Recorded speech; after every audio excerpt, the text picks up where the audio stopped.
Okay, so now if we get onto our backs, and I'll just make sure that you can see me. So we want to be in this lying position with our knees bent. And again, we're going to do a bottom up approach. So if we think about the feet first, again, you're going to have your feet, open them up like a cake slice, lift the heels and pop them in line with the toes. So again, you are going to have your feet facing like train tracks and your knees as well. So there will be a slight gap between the knees, which is exactly what we want.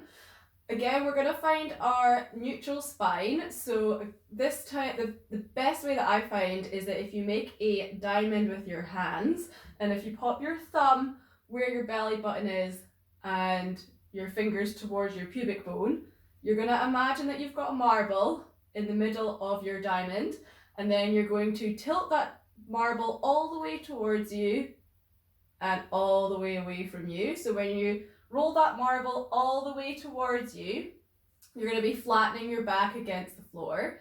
And then when you roll that marble all the way away from you, you'll have an arch or kind of gap underneath your back. Okay, so just do that a couple of times.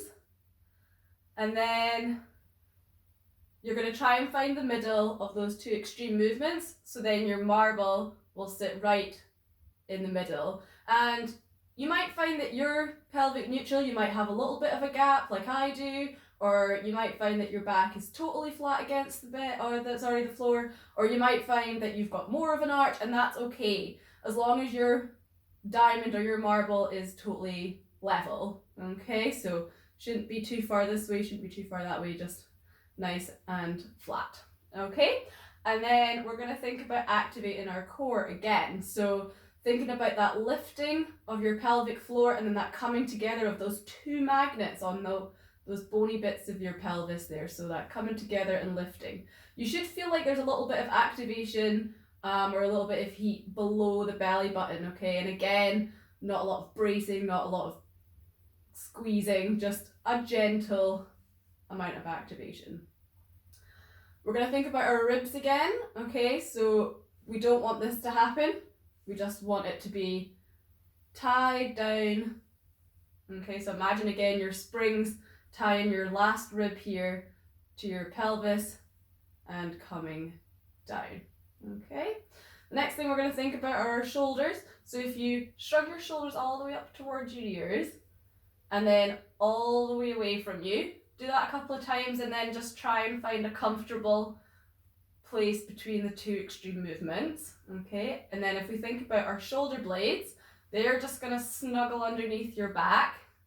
Okay, so we don't want a lot of tension happening here or being really tight and being really kind of cramped up in our chest. We want our chest to be nice and open, have those collarbones nice and open.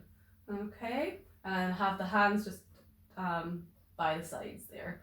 Okay, so this is where your pillow or your towel comes into play. So we don't want the head to be too far back or too far towards the floor. So if you can see, like my eye line now is kind of just here.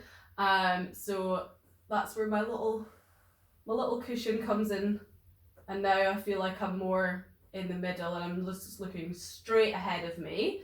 But obviously every body is different. So if you feel like with a cushion you're too far up, then just take the cushion away and you might find that you're more comfortable being flat on the ground. Or if likewise, if you feel like this is not enough and you're still kind of here and it's uncomfortable in your neck, just pop another cushion or something underneath, something that's a little bit more chunky as well, because we just want you to be comfortable, don't want you to have any pain.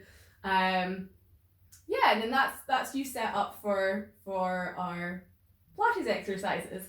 So hopefully this was useful, and if you have any comments, questions, queries, just get in touch with us. Hopefully this has been useful. Thank you.